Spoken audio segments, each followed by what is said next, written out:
They treated me like garbage, waiting for me to die so they could steal my estate.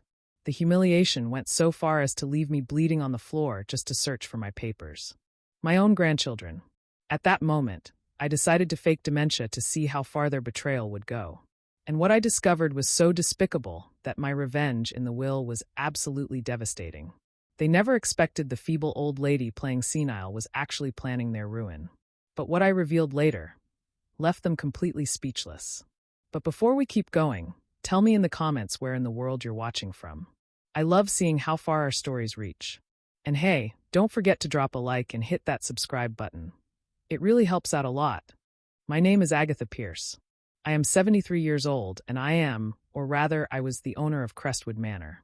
Do you know what it's like to live in a house that smells of neglect and pure hypocrisy? That's been my life for the past few years. A gilded cage where the only warmth came from the dusty beams of sunlight slanting through the cracked windows, and the constant echo was the sound of distant, casual cruelty. Crestwood is an imposing property, a piece of old money history in Connecticut, with 40 acres of land and architecture that spoke of enduring wealth, but it was decaying, much like my hope for my family. The stone facade was chipped, the ancient slate roof leaked in the servants' quarters, and the interior was a museum of passive hostility. One morning, the stench of treachery was so strong I almost gagged. I walked into the main parlor, moving like a ghost, a useful skill when you're old, and found them holding a vulture's convention. Judith, my daughter-in-law, the self-appointed matriarch since her husband's death, was the ringleader. Her posture was always one of aggrieved entitlement. She was huddled with my grandchildren, Nathan and Lila, poring over financial statements I was never meant to see, their faces illuminated by the screen of a cheap laptop. "We don't have any more money for the old woman's whims," Judith hissed, her voice sharp as a razor, her meticulously manicured nails tapping impatiently on the mahogany table. The cost of that specialist last month was ridiculous. Nathan, my 28-year-old grandson, who is about as useful as a screen door on a submarine, nodded with a sneer. He had quit 3 different startup jobs in the last year, all funded by me. "I told you, Judith. There's no point in putting another dime into the roof repair. The house will be ours soon anyway. We just need to keep up appearances until the funeral. And those medical bills coming up. That's just a bottomless pit we should stop feeding." I froze in the doorway, pretending to search for my reading glasses with trembling hands. I interrupted them with my confused old lady voice, making a show of being easily distracted by a bird outside. They jumped up, startled, like teenagers caught sneaking liquor, their faces stretching into those identical, forced smiles that only greed can manufacture. "Grandma, we were just talking about you," lied Lila, who at 23 is a professional shopper and social media fixture, always filming her unboxing videos with my money. She wore a constant filter of self-absorption. "We were saying the roof is bothering you, and we should fix it for your comfort." But I knew the truth. They weren't talking about fixing the house or my comfort. They were talking about draining me dry. Crestwood Manor, this beautiful stone mansion, is my heritage, the legacy built by my late, beloved husband. To them, it was just dollar signs and a huge chunk of equity they were desperate to liquidate for instant gratification. They treat me like a fixture, a valuable, yet cumbersome piece of furniture taking up space until it can be sold. Lila never looks up from her phone. She once spent 10 minutes trying to capture a candid photo of me looking frail. I tried showing her a photo of her great-grandmother once, a powerful woman whose pearls Lila now coveted, trying to share a moment of connection. She didn't even glance over. "So boring, Grandma. Can you Venmo me $500? I need a new designer clutch for a party that's trending now." That casual contempt was a persistent dull ache. But what truly solidified my resolve was what I overheard about my son, Victor, their father. Victor is perpetually traveling on business, a convenient excuse to shirk all responsibility, preferring to reside in sunny climates far from his duty. I listened one afternoon as Judith and Nathan giggled in the kitchen over expensive imported cheese. Victor wired another $3,000. He thinks it's for Agatha's physical therapy, but we need a weekend in Miami for a fashion shoot, they exclaimed, high-fiving. Victor was not just absent. He was complicit, a willing accessory to my exploitation. I realized then that they weren't just passively waiting for my death. They were actively plotting how to exploit every last penny of my existence, treating my life as a financial resource to be managed until depletion. "Agatha," I told myself, "you must act. Not for the money, but for your dignity. They must pay the ultimate price for their lack of humanity. My life had become a grim chess game where I was the queen they desperately wanted to sacrifice. They didn't know that even a tired, old queen can have one final, devastating move. I needed to see the full extent of their cruelty, and for that, I needed a catalyst. It happened soon enough. Exhausted by the tension, feeling physically weak and mentally drained, I tripped. It was a genuine accident on a frayed Persian rug near the grand staircase, a rug I had begged them to repair for months. I tumbled down 3 steps. The sound was a loud, sickening crack, and the pain was searing, a fire shooting through my hip. I lay on the cold, unforgiving marble floor of the foyer, unable to scream. My breath hitched in my chest. What I saw and heard in that excruciating moment was the cruelest, most important revelation of my entire life. It gave me the strength to rise, not to heal, but to seek revenge. I was ready for the next act. The impact knocked the breath out of me, but not my consciousness. The pain was immense, a fractured hip, I would soon learn, along with a deep cut on my forehead. I lay there, helpless, blood already pooling from a cut on my temple, and waited for help. Nathan and Lila arrived first, drawn by the sound of the fall. They rushed to me, yes, but they didn't kneel to comfort me or check for injuries. Their eyes were darting everywhere, but my face. They were searching. Nathan frantically patted the pockets of my silk robe, his hands rough and impatient. "She doesn't have the office key." "The one to the safe," he hissed, his face pale with raw desperation. Lila, ice in her veins, rifled through the small handbag I kept nearby for my pills, dumping the contents onto the floor.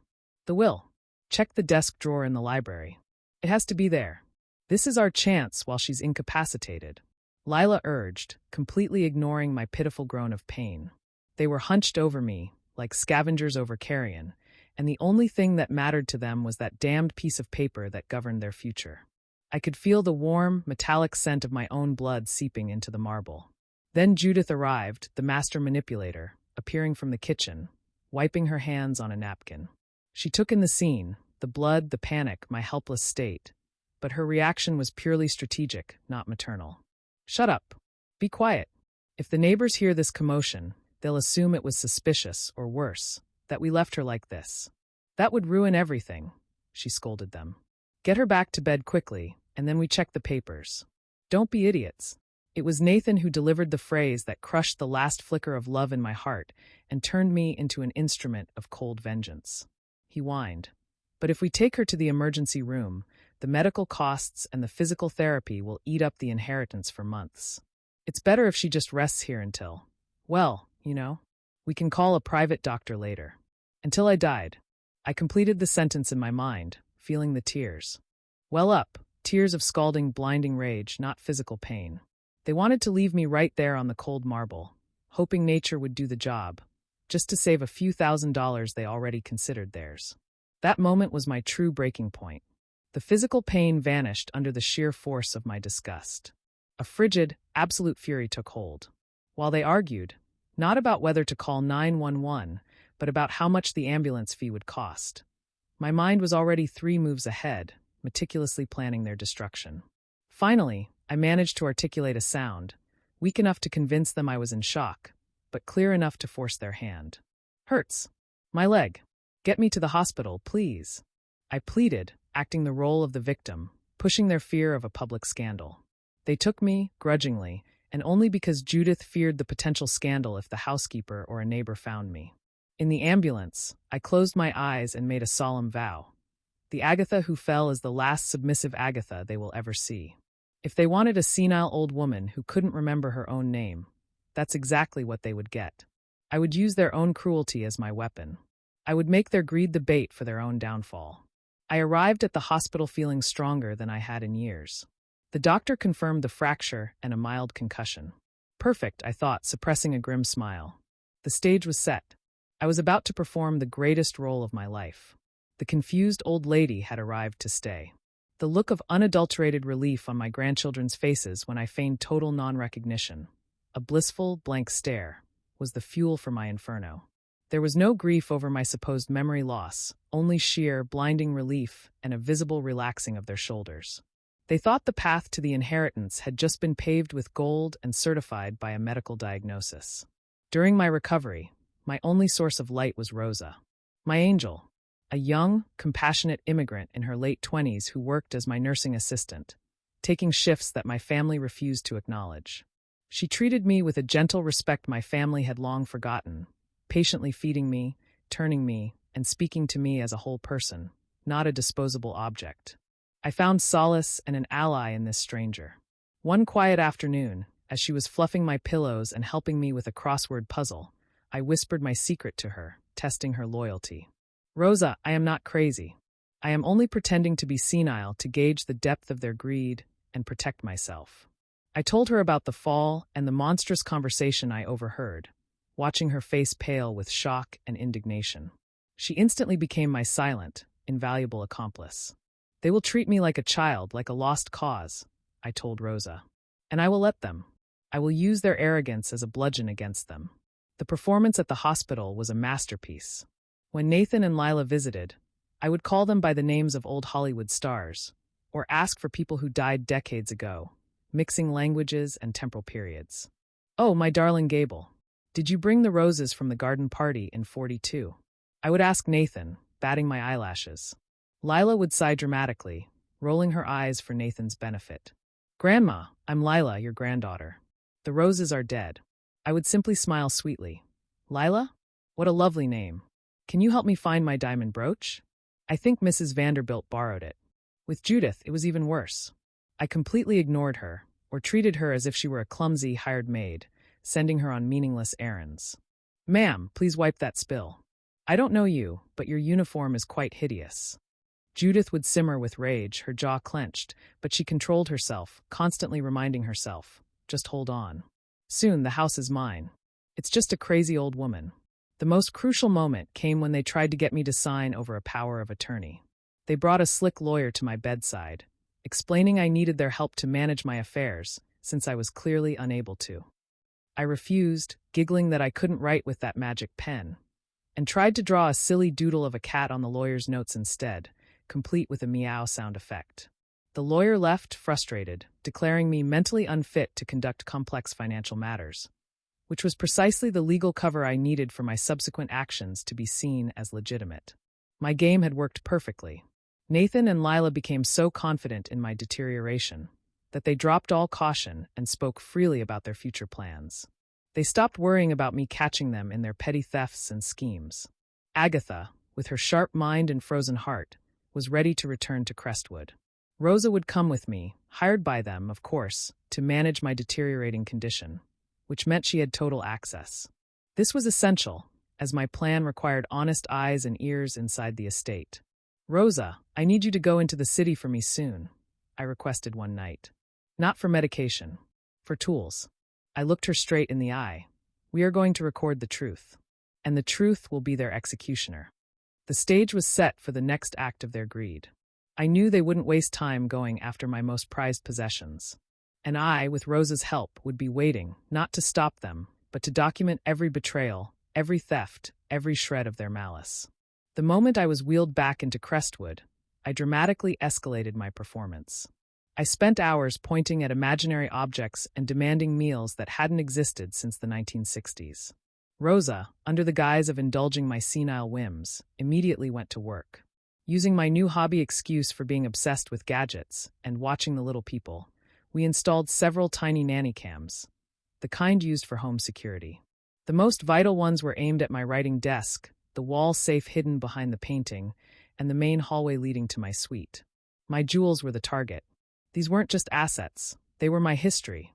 The pearls were a wedding gift, the ruby pendant belonged to my mother. I started my next move by loudly forgetting the safe's location and key combination, often screaming about it at odd hours. I think I hid the key in the sugar bowl, or was it the bird bath?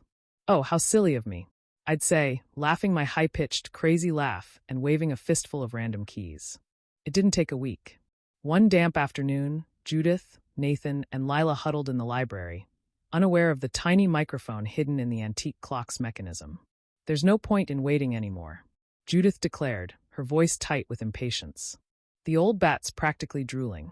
If we sell those pieces, the Van Cleef necklace and the ruby, we've got enough cash to breathe for 6 months and pay off those credit cards. The sound was a sickening scrape of metal as Nathan, who had secretly taken a lock-picking course, picked the lock on the safe. "Oh my God, they're beautiful," Lila whispered, her voice husky with greedy reverence, pulling out the velvet boxes. "Let's take everything now. We'll start with the pearls. They're the least traceable and easiest to move quickly." The camera in the hallway captured the three of them emerging from my room, smug, triumphant, and loaded. Lila was clutching the velvet box, her hands shaking slightly with adrenaline and excitement. I had their faces, their voices, their movements. I had the confession recorded on high-definition video, time-stamped and clear. The next morning, I staged a dramatic search, wailing in mock panic and hitting myself lightly on the head. "My pearls! My pearls! Where are my pearls? I'm going crazy." Nathan comforted me with a repugnant, patronizing tone, patting my arm like I was a distressed puppy. "Don't worry, Grandma. You probably just misplaced them in the cushions again. We'll find them later." Rosa, following my detailed instructions, traveled to a major pawn district an hour outside the city. She posed as a curious buyer, investigating the sale of high-end estate jewelry that had recently hit the market. She returned with copies of the sales receipts, signed with a burner name chosen by Judith, but bearing the pawn shop's official seal and clear descriptions of the items. The pearls, the ruby pendant, and the diamond earrings had been successfully liquidated. I now possessed the video of the theft, the audio of their planning, and the receipts confirming the sale. Irrefutable, undeniable evidence that my own flesh and blood had robbed me while believing I was helpless and insane. My heart hardened further, becoming a solid block of ice. The next phase would shift the focus from punishment to purpose. I had a very clear, noble recipient in mind for the fortune they craved. The contrast between Rosa and my family was stark and heartbreaking. They had everything: education, opportunity, health, and sought to destroy me for more. She had almost nothing but offered me her honest dignity and tireless labor. Rosa told me she had come to the U.S. legally, working multiple shifts, sending money back home, all while saving every penny to fund her life's dream, opening a small community learning center in her impoverished community of origin. "My people have no access to basic literacy, Mrs. Pierce. If they can't read and write, anyone can steal their future, their land, and their rights." Her earnestness, her lack of self-pity, and her genuine altruism moved me deeply. It was in that moment that the entire calculation of my revenge pivoted. It had to be about rewarding goodness, not just punishing evil. I started my final maneuver by pretending to be obsessed with old, dusty papers, demanding that Judith and Nathan bring me any old file folders to color on while I was in my chair. Under this senile facade, Rosa secretly contacted my trusted estate lawyer of 30 years, Mr. Fitzgerald. After he swore total confidentiality and listened to my lucid confession, he acted swiftly. I gave him precise instructions. He contacted the Future Scholars Foundation, a reputable nonprofit specializing in educational facilities. Within weeks, the original deeds to Crestwood were no longer in my safe. They had been legally and irrevocably donated to the foundation, signed and executed with the full mental clearance needed for a gift inter vivos, a gift between the living. Crestwood Manor, the symbol of their avarice, now had a permanently beneficial destination. As for my liquid assets, I made a legal, significant lifetime gift to Rosa for her exceptional care and unwavering loyalty. I told her it was the startup capital for her dream school, enough to buy the building and stock the shelves. The plan was nearly complete. I had the proofs of their grand theft, and I had drained the inheritance completely. All that remained was the final, devastating act. "Rosa, we need to host a formal dinner party," I instructed her. "I want them to think I'm giving them an early inheritance, a surprise distribution of funds." I looked at her with a smile that wasn't sweet, but metallic and cold. "I'm going to seat them at my table and watch as their greed leads them to their absolute ruin. The feast is served, and they are the main course." The air in the grand dining room was thick with anticipation, a palpable, nervous energy of avarice. Victor, my son, materialized in less than 24 hours from his business trip, giving me a quick, performative pat on the shoulder and kissing the air near my cheek. Judith spent the entire afternoon snooping in the study, convinced I had hidden the securities there. Nathan and Lila were euphoric, whispering across the table about how they would split the antique French furniture and the art collection. I dressed in my finest black velvet gown and my antique jet bead necklace, taking my seat at the head of the 70-foot mahogany table like a queen on her throne. Throughout the dinner, I gave the performance of a lifetime. I confused Victor with my late husband, demanding he recite a Shakespearean sonnet. I mistook Nathan for the waitstaff, instructing him to pour more champagne. They endured it all, exchanging tight smiles and eye rolls, because the feast of the inheritance was worth any temporary price. The moment for dessert arrived, a rich, decadent chocolate torte they barely touched, too distracted by their greed. Victor, using his most honeyed voice and leaning conspiratorially across the table, broke the silence. "Mother, this has been wonderful. A real family gathering. Now, what great news do you have for us? A little preview of the next stage of your generosity." I smiled, but the warmth didn't reach my eyes. My face was a mask of cold resolve. My voice, which had been weak, slurred, and erratic for weeks, suddenly became perfectly clear, deep, and sharp as broken glass, cutting through the heavy air. I looked at each of them, starting with Judith and ending with Victor. "Yes, Victor," I said, with the voice of the Agatha of old, the woman who ran an empire, not the old woman they mocked. "I have something very important for all of you. Something I've been saving for this exact moment. A matter of legacy and final justice." I paused, enjoying the dawning horror in their eyes as they realized the act was over. Then I tapped my water glass with my butter knife, the sound echoing unnaturally loud in the sudden silence.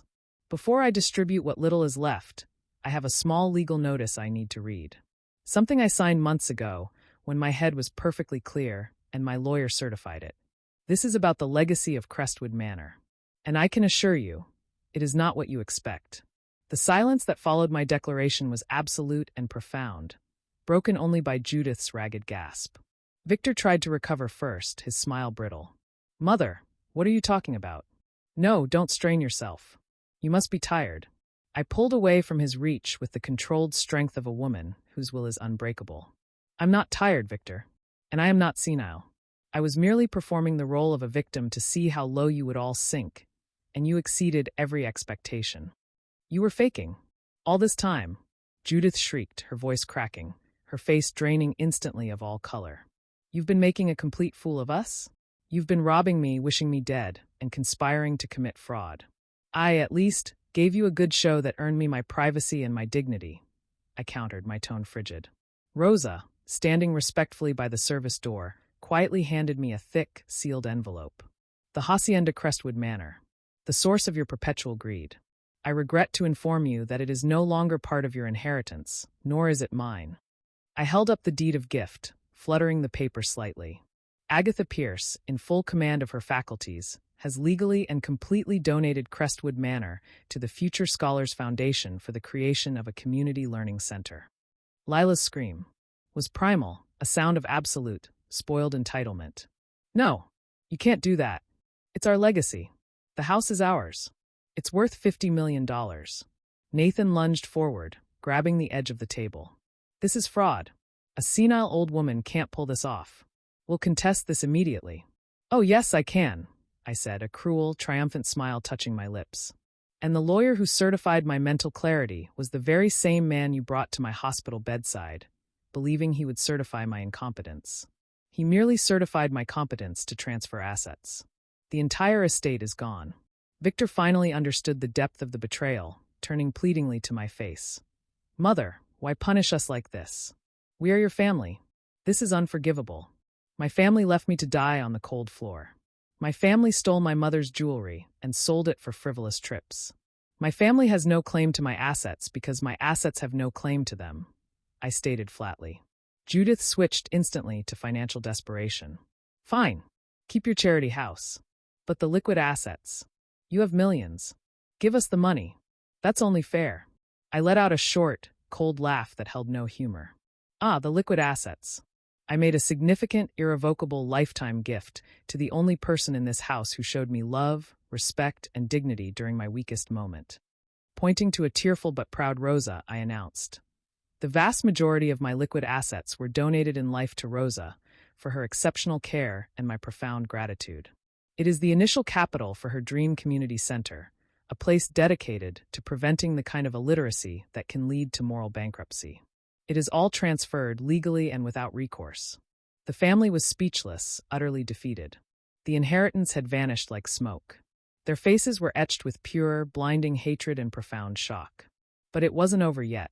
I had the proofs of their malice, and justice was about to knock at their door.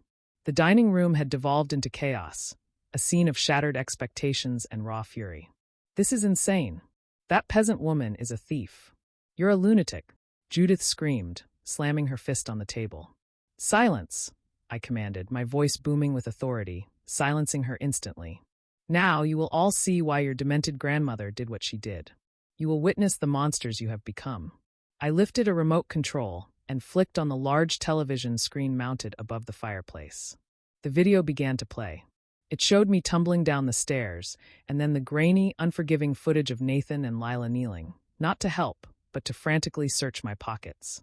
The audio was devastatingly clear. She doesn't have the key to the safe. The inheritance. Don't let them spend the estate money on the hospital. I narrated, my voice a quiet, powerful indictment. There they are, my own flesh and blood, leaving me to bleed out on the cold marble floor for fear of losing a single dollar. The next clip showed them forcing the safe open and Lila clutching the velvet jewelry box, their greedy smiles visible. You pretended I lost them. You comforted me. You stood by and watched me search for them. And all the while, I was filming the depth of your depravity. The final, crushing blow was the debt. When I donated Crestwood Manor to the Future Scholars Foundation, I ensured the contract was specific and clear. The foundation inherits the property, but not the immense accumulated property tax debt, the penalties for non-payment, and the catastrophic back maintenance costs from the years you lived here under Victor's financial negligence. I looked at them, letting the implication settle. That enormous debt, hundreds of thousands of dollars in back taxes and accrued penalties that you all benefited from avoiding, now legally belongs to the primary tenants who occupied the property for the last 5 years, you. I waved my hand dismissively. That is all you inherit from Crestwood Manor. You expected generational wealth. You get a lawsuit for grand theft, criminal charges for neglect of an elderly person, and a colossal tax bill that will cripple you for life. Your inheritance is total ruin. Justice is not always monetary. Sometimes it is moral. And you can find your way out the door.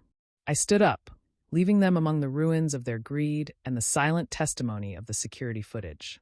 Lila's hysterical sobs replaced the shocking silence. You've ruined us. This isn't over. We'll live in a trailer park. Nathan tried to regain control, his chest heaving with impotent rage. This is illegal. We'll sue you for elder abuse and emotional distress. You mentally tortured us. Sue all you want, you foolish boy. But be warned, I have the video, the authenticated pawn shop receipts, and most importantly, I have the testimony of my complete mental lucidity, verified by the best lawyers in the state, I said, utterly calm. The dining room door opened, and my lawyer, Mr. George Fitzgerald, walked in, accompanied by a police officer from the municipal force. I am Mr. George Fitzgerald, legal counsel to Mrs. Agatha Pierce, he announced, his voice formal and precise. My family froze at the sight of the uniform. Mr. Fitzgerald handed an envelope to Judith, Nathan, and Lila. These are your summonses, he explained. The charges are neglect of an incapacitated person, grand theft, and fraudulent misappropriation of assets. The police are here to ensure your immediate and peaceful vacating of this property. Judith collapsed to her knees, weeping hysterically. Agatha, please have mercy. We were weak. We are sorry. There is no mercy for premeditated malice, Judith. Only accountability, I replied. Nathan pleaded. Abuela, I beg you. Drop the lawsuit. We'll pay you back for the jewelry, every cent. The revenge is not about the money, Nathan. The revenge is the exposure of your cruelty and the redirection of your unjust gain, I stated. There will be no deal, Mr. Fitzgerald intervened sternly. I advise you all to collect only immediate personal belongings and vacate this property immediately. It is no longer your residence. The final scene was one of utter defeat. I watched them stumble out of the dining room, their shoulders slumped, facing crippling debt and social disaster. Their shame was my only and most satisfying reward. That took incredible courage and remarkable planning, Mrs. Pierce, my lawyer said quietly. I nodded, looking at the empty space where my family had sat. Dignity is the last possession we have at this age, Mr. Fitzgerald. And I took mine back, piece by piece. And trust me, the tax liability for those years of Crestwood's neglect and deliberate avoidance is far more crippling than they realize. It is the final lock that will seal their fate forever. The morning after the dinner, the manor felt different.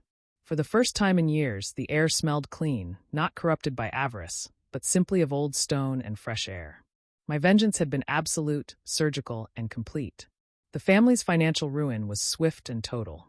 They faced a criminal investigation, a debilitating property tax bill, and the public humiliation that came from a high-profile elder abuse case, making them social pariahs in their circles. "What will you do now, Mrs. Pierce?" Rosa asked me, serving tea on the small, sunny terrace that looked out over the woods. "I'm going to live, Rosa. And I'm going to start over," I told her, smiling sincerely. I moved out of the massive, cold estate and into a smaller, modern, sun-filled condo in the city, purchased with a small reserve of my remaining liquid assets, a place that symbolized freedom and independence. Rosa used her gift to establish her community learning center, which she proudly named the New Crestwood. She visits me often, and I truly consider her my family, the daughter I never truly had. The manor, now property of the Future Scholars Foundation, has been fully repaired and transformed into a vibrant center for disadvantaged youth, its beautiful rooms now echoing with the sound of learning, not greed. My name will be remembered for the good it did, a lasting, positive legacy. As for my son and grandchildren, they lost everything. The tax burden from the manor, combined with their legal fees and the loss of their social standing, led to total financial collapse. They wanted to live as millionaires. They ended up penniless and disgraced. Do I regret any of it? Not for a second. Love and loyalty are not inherited, they are earned. And if my own blood offers me only betrayal and contempt, my sole duty is to offer them justice. My revenge was to expose their evil and redirect my fortune towards genuine good. I gave them the only lesson that mattered, an absolute zero. Here I sit on my small balcony, watching the city lights come on. I am no longer the senile old woman. I am the matriarch who reclaimed her dignity and won her final battle. My life is simple, full of peace, and the honest affection of Rosa. And that, my dear reader, is the most valuable inheritance of all. Now, old Agatha can finally rest, but with a contented smile.